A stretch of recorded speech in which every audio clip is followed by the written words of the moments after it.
Shalom, bersyukur kepada Tuhan hari ini kita kembali mendengarkan sabdanya saudara. Dan hari ini kita sudah sampai pada Kejadian pasal 44, di mana kita sudah melewati begitu panjang perjalanan kita sepanjang dari tahun lalu sampai tahun ini dalam Kejadian. Dan hari ini saudara, saya memberikan judul perenungan kita adalah dari kesalahan menuju pertumbuhan, substitusi pengorbanan Yehuda. Saudaraku yang dikasihi oleh Tuhan, saya memulai pembicaraan dan perenungan kita pada hari ini dengan mengutip salah satu pernyataan dari seorang pendeta dari Baptis bernama Vance Havner. Dia mengatakan begini saudara, jika kita adalah orang Kristen, maka kita bukan warga dunia yang sedang berusaha masuk surga. Atau jika kita adalah orang Kristen, kita bukanlah warga dunia yang sedang berusaha keras mengerjakan sesuatu untuk kita masuk surga. Tetapi kita adalah warga surga yang sedang berjalan melewati dunia. Jadi saya dan saudara hari ini bukan lagi warga dunia yang sedang mencari segala sesuatu untuk bisa masuk surga. Tapi kita adalah setiap kita yang sudah percaya kepada Kristus adalah warga surga yang saat ini masih ada dalam dunia. Saat ini masih bergumul di dalam dunia. Saat ini sedang menikmati segala pergumulan, segala sukacita yang Tuhan izinkan terjadi dalam hidup kita. Dan kita sedang menuju surga, saudaraku yang dikasihi oleh Tuhan. Ibarat perjalanan saudara, tentunya di dalam perjalanan itu ada banyak hal yang kita lewati. Dan semakin kita berjalan, semakin kuat sebenarnya seharusnya kita, bukan? Ketika saudara exercise setiap hari, apa yang terjadi dengan hidup saudara? Oh, enggak pernah olahraga. Terima kasih saudara. Kalau saudara olahraga at least jalan 10.000 langkah setiap hari, apa yang terjadi dengan tubuh saudara? Apa yang terjadi dengan otot saudara? Semakin hari semakin kuat, bukan? Tadi pagi pas Om Robert itu adalah jemaat kita yang setiap hari jalan puluhan ribu langkah setiap hari, saudara. Kemarin saya tanya tadi, dia mengatakan bahwa dia berjalan 21.000 langkah. Dan ada satu hal yang dia mention ke saya, saudara. Otot-otot kaki itu semakin kokoh, saudara. Artinya apa, saudara? Kalau kita bawa dalam perjalanan kita sebagai orang percaya yang sedang melewati dunia, maka seharusnya saudara, perjalanan kita yang kita sudah jalani selama ini adalah perjalanan yang telah membuat otot-otot iman kita semakin kuat. Jadi ketika ada persoalan, ketika ada hal-hal yang mungkin tidak mengenakan bagi hidup kita, tidak mengenakan bagi perjalanan kita, bukannya kita lari dari Tuhan, saudara. Bukannya kita menyalahkan Tuhan, tapi justru membuat otot-otot iman kita itu semakin kuat dan kita semakin yakin bahwa jalan yang kita ambil ada jalan bersama dengan Tuhan. Amin, saudara. Dan ini yang kita lihat di dalam kisah Kejadian pasal 44, saudara. Saya mengulas sedikit kisah dalam Kejadian 44, saudara. Di dalam kisah itu diberitahukan kepada kita bahwa Yusuf itu memberikan perintah kepada anak buahnya. Untuk apa? Untuk menaruh kembali uang di dalam karung-karung mereka. Sama seperti kisah pada waktu sebelumnya di pasal 42, saudara. Yusuf kembali memberikan perintah, masukkan lagi uang yang mereka pakai untuk membeli gandum. Tapi kali ini saudara, Yusuf tidak hanya mengembalikan uang, tapi dia menaruh sesuatu. Menaruh apa saudara? Dia taruh piala. Dia taruh piala yang biasanya, piala itu dia pakai untuk minum, saudara. Dipakai untuk keperluan pribadinya. Dan dia taruh itu, saudara. Lalu kemudian setelah jauh, saudara-saudaranya pergi. Lalu setelah jauh, dia perintahkan lagi anak buahnya. Pergi, kejar orang itu dan katakan, ngapain kamu mencuri pialaku? Kurang lebih begitu, saudara. Tidakkah kamu tahu bahwa itu adalah pialaku dan kenapa engkau curi, balasan apa yang kau berikan kepadaku? Dan apa kata saudara-saudara daripada Yusuf, anak-anak Yakub, saudara? Di dalam percakapan di pasal 44 itu, saudara, ada satu hal yang menarik dari anak-anak Yakub. Kalau saudara melihat di dalam pasal 44 ayat 7 mereka mengatakan begini, mengapa Tuanku berkata demikian, tidak mungkin hamba-hambamu ini berbuat begitu. Saudara, ada satu value yang mereka bangun sebenarnya. Di dalam keluarga Yakub ada sebuah value yang mereka sudah bangun. Artinya mereka tidak mungkin mencuri piala itu. Karena mereka tidak tahu bahwa sebenarnya Yusuf sudah taruh. Dan di situ kita lihat, saudara, ada value di dalam keluarga Yakub bahwa anak-anak ini adalah anak-anak yang jujur. Dan saudara tahu apa yang terjadi ketika mendapatkan uang pada pasal 42. Sesampai di rumah Yakub, apa yang dilakukan oleh saudara-saudara Yusuf? Mereka menceritakan segala sesuatu. Bahkan bukan hanya menceritakan segala sesuatu yang terjadi di Mesir, saudara. Tapi mereka juga menceritakan bahwa ada uang di atas karung mereka. Coba perhatikan, saudara, ketika mereka jual Yusuf pada pasal 37. Apa yang terjadi dengan Yehuda dan saudaranya? Mari kita jual Yusuf, dan kemudian uang itu tidak pernah diberitahukan kepada ayahnya, bukan?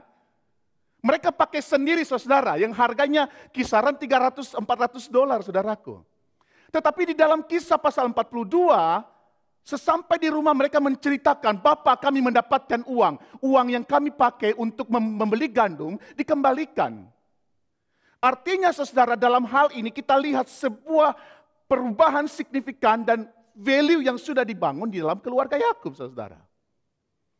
Tapi bukan hanya demikian, saudara. Ketika mendapatkan bahwa di karung Benyamin itu ada apa? Ada apa? Ada piala. Saya sengaja supaya saudara jangan ngantuk. Karena waktu khotbah itu, saudara, adalah waktu tidur terbaik. Benar gak sih? Ada piala, saudara. Apa yang terjadi, saudara? Sangat masuk akal dalam konteks ini. Oke, mari kita lihat siapa Benyamin. Benyamin itu adalah anak kesayangan Yakub setelah Yusuf. Karena Yusuf sudah tidak ada, maka siapa yang disayangi oleh Yakub sekarang? Benyamin. Yang kedua, Benyamin itu menjadi penghalang bagi anak-anak Yakub untuk pergi 2 kali at least ke Mesir untuk membeli makanan. Artinya, oleh karena Benyamin, mereka harus mengirit makan, mereka harus berjuang supaya di mana makanan ini tetap bertahan sehingga kita tidak mati kelaparan. Artinya apa, saudara? Ketika kedapatan piala itu di dalam karung Benyamin, sangat masuk akal, saudara-saudaranya itu, hei Benyamin, lu ini sudah bikin kita susah, kenapa kamu curi piala? Sangat masuk akal mereka akan meninggalkan. Ya udah Benyamin, lu kan anak kesayangan papa kan? Kamu kan yang membuat kita susah kehidupannya kan? Kita tidak dapat makanan kan? Maka terserah kamu Benyamin, pergilah, tanggung jawab atas piala yang kamu ambil. Sangat masuk akal, saudara. Tapi apa yang terjadi? Di ayat 13 diberitahukan kepada kita, ketika kedapatan piala itu di karung Benyamin, apa yang terjadi, saudara? Mereka mengoyak jubah. Dan mengoyak jubah, saudara, tidak hanya satu orang, mereka. Mereka itu artinya siapa? 11 anak Yakub melakukan tindakan yang sama. Apa sih arti mengoyak jubah, saudara? Mengoyak jubah dalam tradisi Israel kuno, saudara, bicara tentang tanda duka cita. Dan itu dilakukan oleh Yakub ketika anaknya Yusuf, dia tahu, padahal bukan mati karena diserang binatang, dia tahu dari anak-anaknya bahwa dia sudah mati. Tanda kehancuran seseorang, kalau saudara memperhatikan lagi di dalam Ayub pasal 1 ayat 20, saudara. Mengoyak jubah karena hancur, sudah tidak ada lagi yang bisa diharapkan. Semuanya sirna, semuanya rusak. Hidup hancur. Ketiga, saudara, itu tanda penyesalan dan tanda pertobatan sekaligus. Yang keempat, dalam tradisi Indonesia, dalam tradisi Israel kuno, tanda atau protes terhadap penghinaan kepada Tuhan. 3 bagian atas itu, saudara, merupakan feeling, merupakan keadaan yang sedang dialami oleh anak-anak Yakub. Jadi coba perhatikan tadi saudara, sangat masuk akal mereka marah kepada Benyamin. Sangat masuk akal mereka meninggalkan Benyamin sendirian. Sangat masuk akal mereka akan menyuruh Benyamin, kamu tanggung jawab sendiri. Tetapi di dalam konteks ini kita lihat, mereka menyesal bersama, mereka berduka cita bersama. Mereka merasa dihancurkan bersama-sama. Dan bukan hanya itu saudara, setelah mereka mengoyak jubahnya, mereka pergi kemana? Kembali ke kota bersama-sama. Apa yang kita lihat di sana saudara? Kita lihat sekarang ada brotherhood antara anak-anak Yakub. Ada solidaritas antara anak-anak Yakub.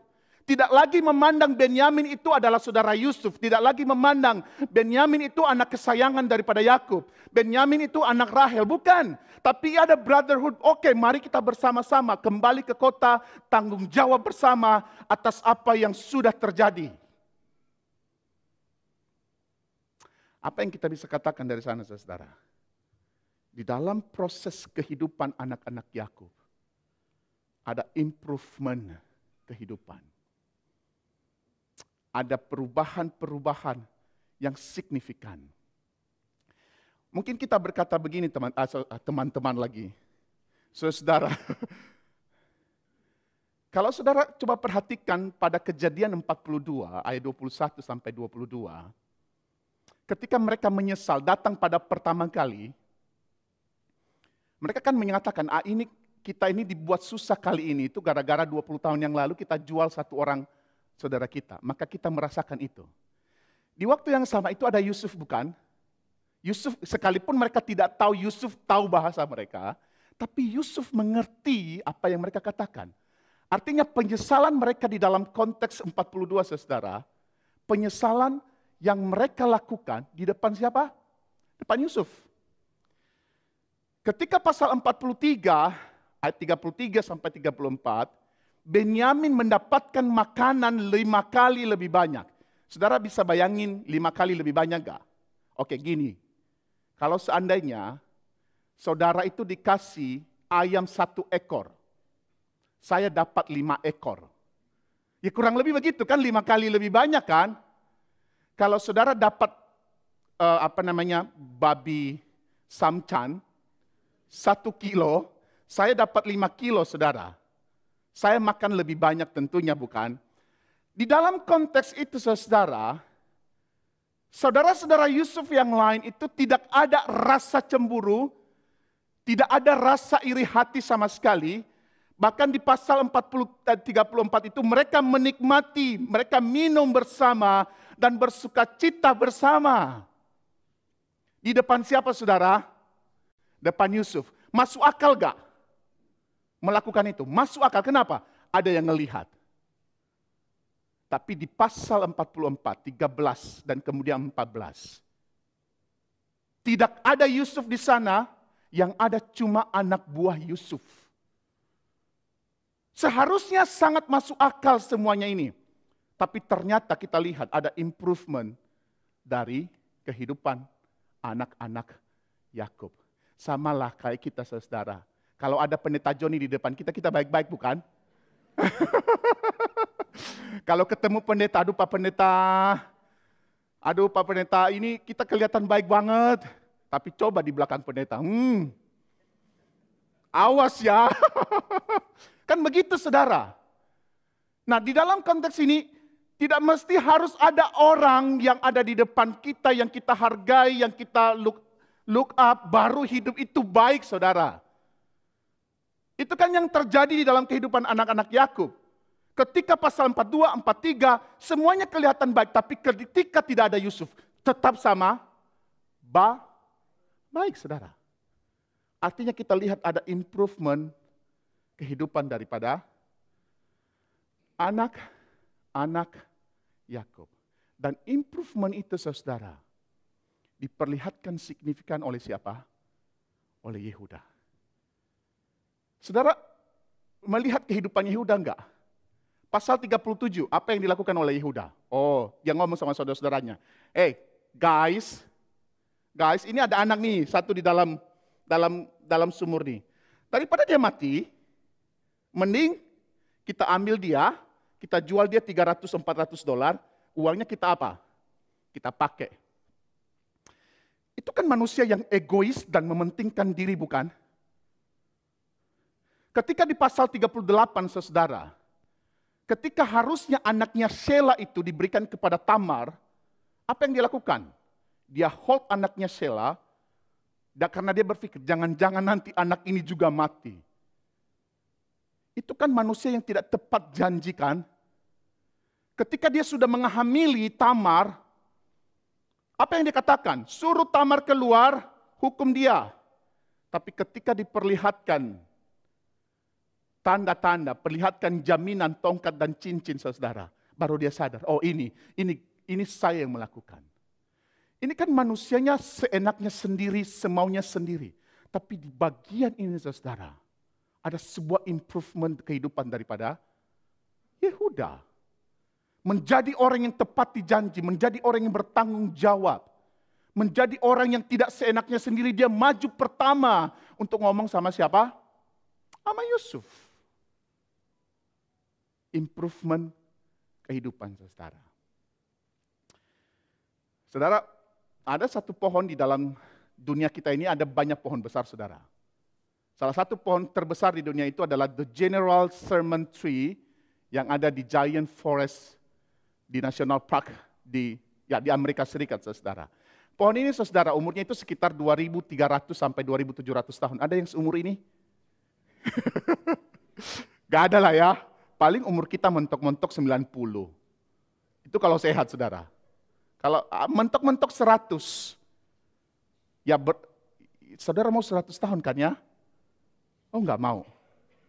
Mau dong, tapi yang penting sehat. 100 tahun oke, yang penting sehat.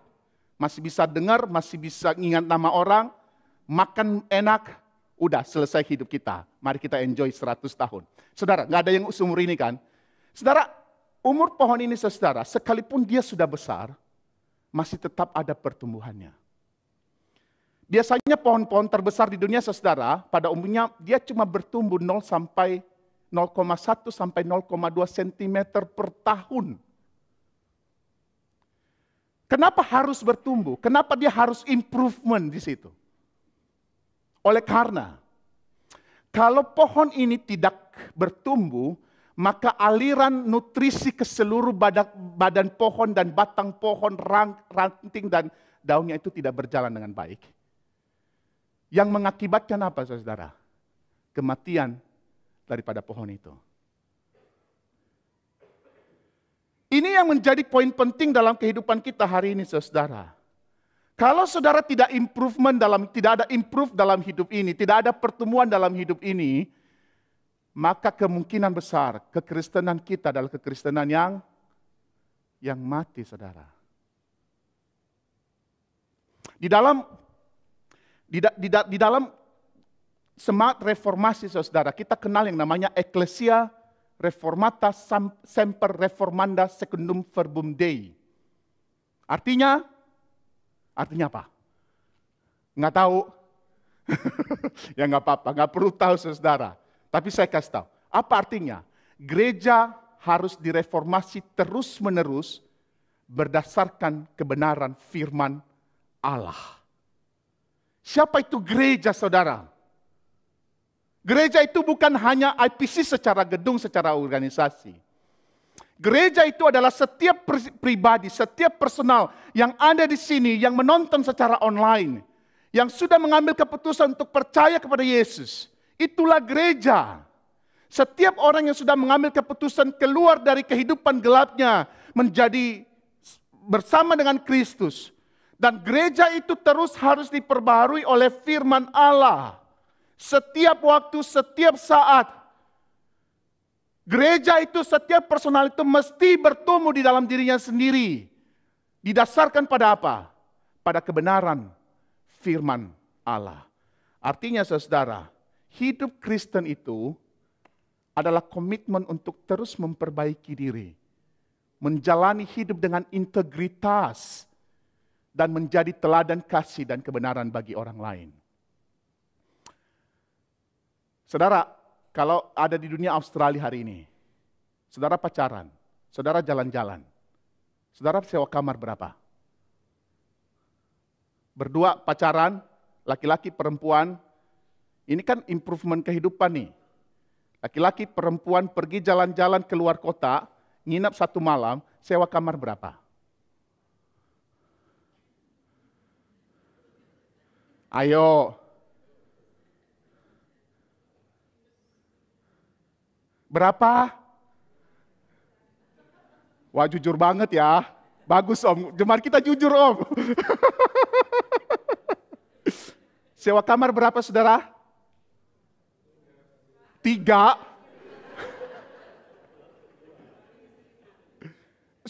Kan saya suami istri ya 1 lah. Kan konteksnya adalah pacaran, belum diikat oleh, belum diberkati di depan sini.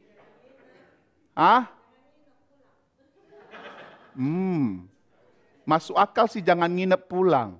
Tapi kebanyakan nginep. Sewa kamar berapa? 2. Yakin? Ya karena saudara-saudara sudah suami istri. Coba tanya sama anak muda. Ini kan bicara tentang improvement hidup saudara. Saudara sudah menjadi bagian di dalam Kristus. Saudara tidak lagi boleh main-main dengan dosa. Kenapa? Ya, ini improvement hidup. Saya biasanya saudara kalau ditanya begini, berpikir positif, saya berpikirnya positif saudara. Ya, siapa tahu mereka kalau sewa 1 kamar, siapa tahu di dalam baca Alkitab dan berdoa. Ya siapa tahu, kan saya nggak tahu di dalam saudara. Emang siapa yang tahu?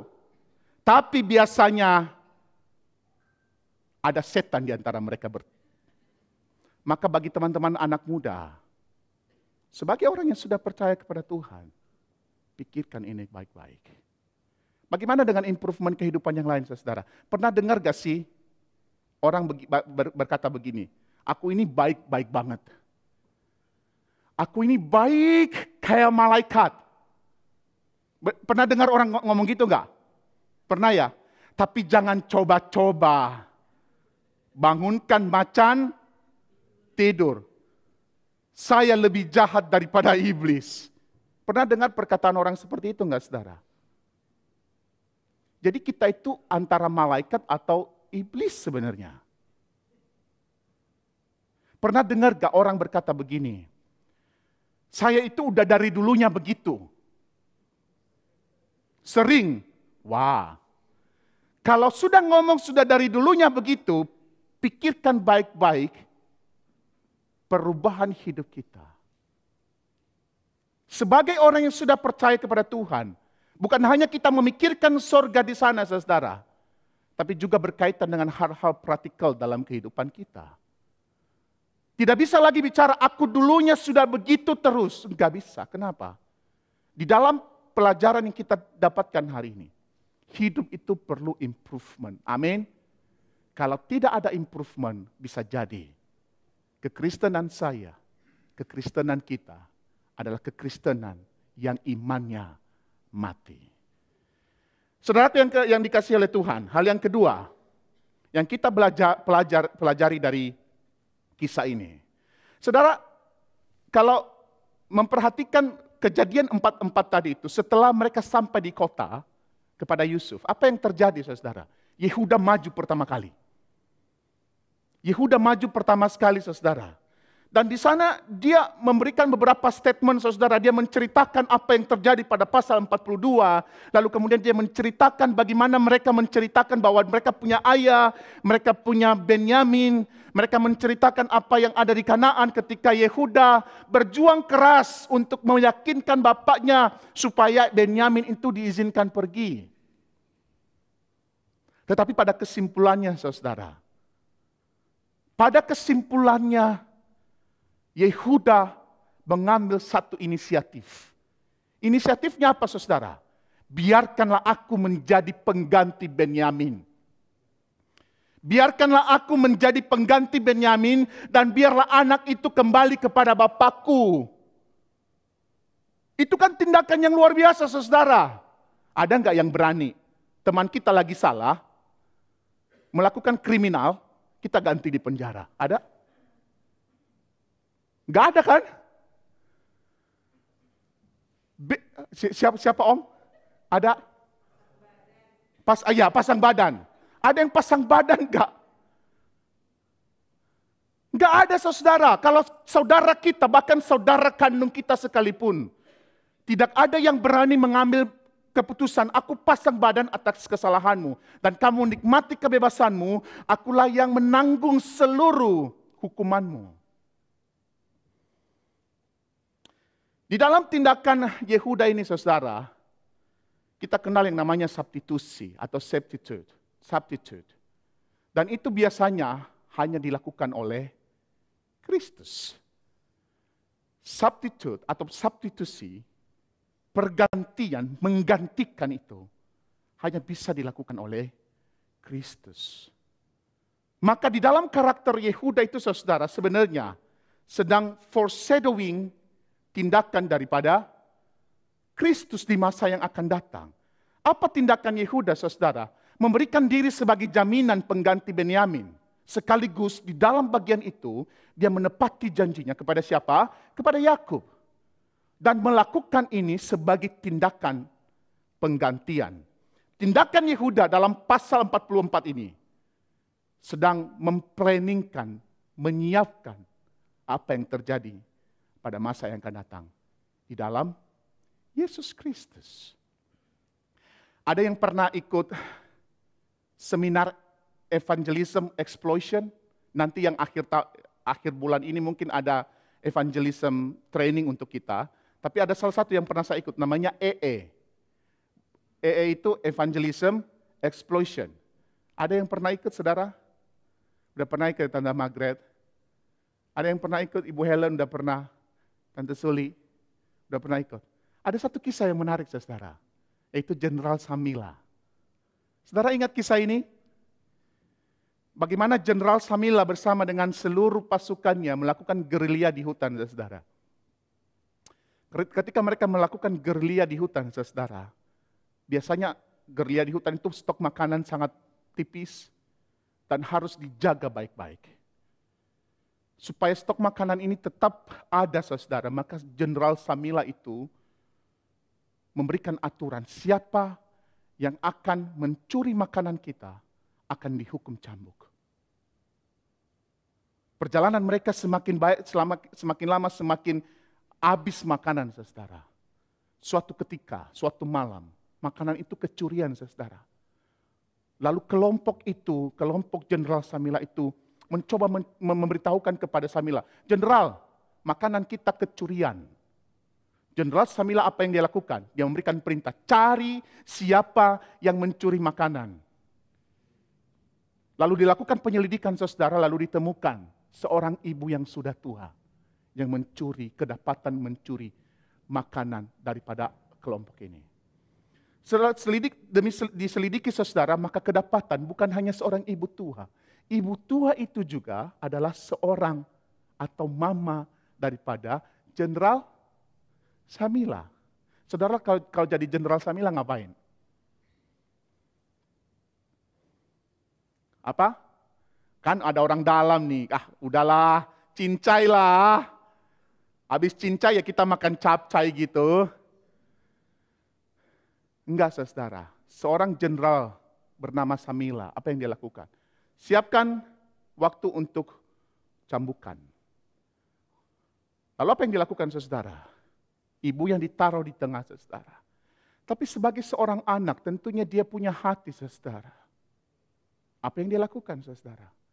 Dia melepaskan dia punya baju kebesaran jenderal. Dia berdiri di sana dan dia bilang, cambuk aku untuk menggantikan ibuku. Itu yang namanya substitusi, saudara, dan itu yang dilakukan oleh Yesus. Ketika kita baca di dalam 2 Korintus pasal 5 ayat 21 dikatakan begini, saudara. Dia yang tidak mengenal dosa telah dibuatnya menjadi berdosa karena kita, supaya di dalam dia kita dibenarkan oleh Allah. Dan ini yang Yesus lakukan, ini yang Kristus lakukan di atas kayu salib 2000 tahun yang lalu. Untuk menggantikan saya dan saudara dari hukuman itu. Dan untuk memberikan kehidupan kepada saya dan saudara. Kisah yang lain saudara, saudara pernah nonton film Narnia? Nggak nonton juga, ya nggak apa-apa saudara. Narnia itu saudara adalah film yang menarik saudara karena menceritakan tentang substitusi ini. Kalau saudara melihat satu scene di mana ada Aslan dan Edmund. Edmund ini adalah salah satu 4 raja itu saudara, pernah diculik oleh ratu sihir atau tukang sihir. Dan untuk dia bisa bebas harus ada yang menggantikan. Tidak ada pembicaraan di dalam scene ini saudara. Kita cuma lihat dia dari jauh. Ada Aslan dan Edmund sedang berbicara. Tapi tidak ditunjukkan pembicaraan apa kepada mereka, kepada kita. Tapi setelah Edmund itu kembali kepada saudara-saudaranya. Malam itu Aslan pergi ke tempat tukang sihir atau ibu sihir itu. Untuk apa? Untuk menggantikan Edmund. Dan dia mati di tangan tukang sihir ini, saudara. Bukan Edmund yang mati, tapi siapa? Aslan yang mati. Dan ini kan yang dilakukan oleh Yesus. Ini yang dilakukan oleh Yehuda, saudara. Ketika dia menggantikan, biarkan aku sekarang, biarkanlah anak itu pergi dan aku menggantikan Benyamin itu menjadi budakmu. Untuk apa saudara? Sebagai bentuk substitusi. Benyamin bebas dan Yehuda menjadi budak. Dan ini yang dikatakan oleh Yesus ketika mengatakan di dalam Yohanes pasal 15 ayat 13. Tidak ada kasih yang lebih besar daripada kasih seorang yang memberikan nyawanya untuk siapa saudara? Sahabat-sahabatnya. Dan ini yang Yesus telah kerjakan di dalam hidup saya dan saudara. Ini yang Yesus telah lakukan untuk hidup saya dan saudara. Ini yang Yesus telah kerjakan 2000 tahun yang lalu. Di atas kayu salib, dia rela mati, dia rela disiksa untuk siapa? Untuk menggantikan saya dan saudara, manusia-manusia berdosa. Sehingga hari ini, saudara bisa menikmati kebebasan ini. Saudara bisa menikmati persekutuan ini. Saudara bisa menikmati persekutuan dengan Allah yang hidup. Jika demikian, jika kita sudah mengenal, kita beriman bahwa Yesus mati untuk kita. Apa yang kita lakukan hari ini, saudara? Mari kita merefleksikan ini, saudara. Sebuah 3 pertanyaan dari Ignatius Loyola. Ketika dia mengajukan pertanyaan setelah pertobatan, dia mengatakan begini. Apa yang telah saya lakukan untuk Kristus? Apa yang sedang saya lakukan untuk Kristus? Dan apa yang harus saya lakukan untuk Kristus? Pertanyaan ini saudara menjadi pertanyaan buat kita semua. Setelah kita menyaksikan semua karya daripada Kristus ini. Dan mungkin buat kita yang hari ini mempertanyakan seperti apa hidupku saudara. Saudara, hari ini yang belum percaya kepada Tuhan, ini menjadi pengharapan buat kita. Kenapa? Saudara harus ingat begini saudara, upah dosa adalah maut. Tetapi karunia Allah adalah hidup yang kekal di dalam Yesus Kristus. Kalau saudara hari ini belum mengambil keputusan untuk hidup di dalam Kristus, untuk percaya kepada Kristus, ingat baik-baik, dosa itu adalah maut. Dan kita sudah diperhadapkan pada maut itu. Tetapi karunia Allah di dalam Yesus Kristus adalah pengharapan bagi kita. Buat kita yang belum percaya kepada Yesus, belum mengambil keputusan utuh bersama dengan Yesus. Ketika kita tahu substitusi yang dilakukan oleh Yesus, ini adalah pengharapan bagi saya dan saudara, atau pintu masuk untuk menjadi warga negara surga yang akan melewati dunia ini. Saudara mengambil keputusan itu, keputusan ada di tangan saudara. Amin. Mari kita berdoa. Kami bersyukur Tuhan untuk firman-Mu hari ini. Kami bersyukur untuk kesempatan yang Kau berikan kepada kami untuk berubah. Dan terlebih kami bersyukur kepada Tuhan, oleh karena Engkau sudah menggantikan kami atas dosa-dosa kami. Engkau yang tidak berdosa menjadi berdosa supaya kami mendapatkan kehidupan kekal bersama dengan Engkau. Biarlah kami semua anak-anak-Mu ini mengerti, memahami, dan menghidupi firman ini. Terpujilah nama-Mu Tuhan, dalam nama Yesus kami berdoa. Amin. Saya serahkan kepada Ko Eriko.